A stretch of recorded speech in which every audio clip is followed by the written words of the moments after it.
गीता के दूसरे अध्याय का पाठ 2 दे रहा हूं। हे पृथापुत्र, जो मनुष्य इस आत्मा को अविनाशी, शाश्वत, अजन्मा और अव्यय जानता है, वह मनुष्य किसी को कैसे मार सकता है या किसी के द्वारा कैसे मारा जा सकता है। जिस प्रकार मनुष्य पुराने वस्त्रों को त्याग कर दूसरे नए वस्त्रों को धारण करता है, उसी प्रकार आत्मा पुराने तथा व्यर्थ के शरीरों को त्याग कर नए शरीरों को धारण करता है। यह आत्मा न तो शस्त्र द्वारा काटा सकता है, न ही आग के द्वारा जलाया जा सकता है, न जल द्वारा भिगोया जा सकता है और न ही वायु द्वारा सुखाया जा सकता है। यह आत्मा न तो तोड़ा जा सकता है, न ही जलाया जा सकता है,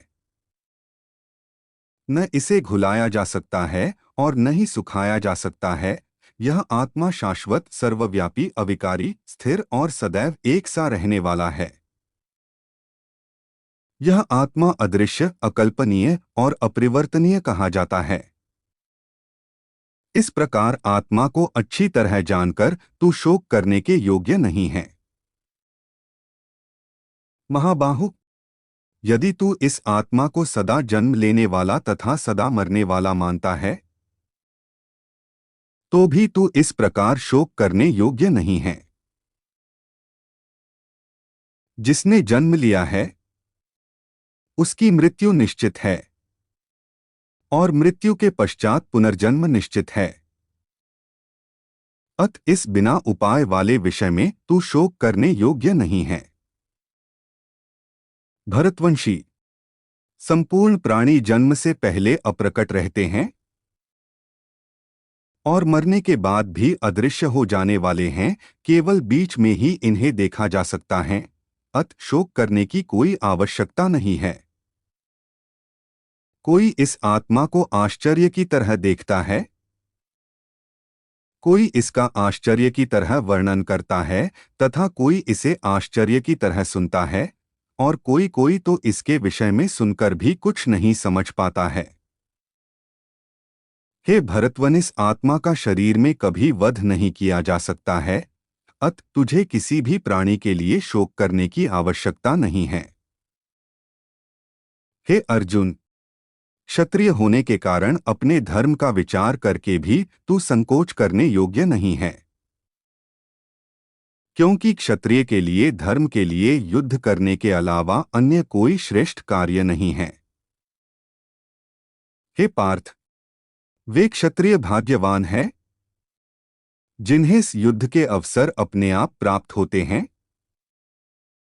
जिससे उनके लिए स्वर्ग के द्वार खुल जाते हैं। किंतु यदि तू इस धर्म के लिए युद्ध नहीं करेगा तो अपनी कीर्ति को खोकर कर्तव्य कर्म की उपेक्षा करने पर पाप को प्राप्त होगा। लोग सदैव तेरी बहुत समय तक रहने वाली अपकीर्ति का भी वर्णन करेंगे और सम्मानित मनुष्य के लिए अपकीर्ति मृत्यु से भी बढ़कर है।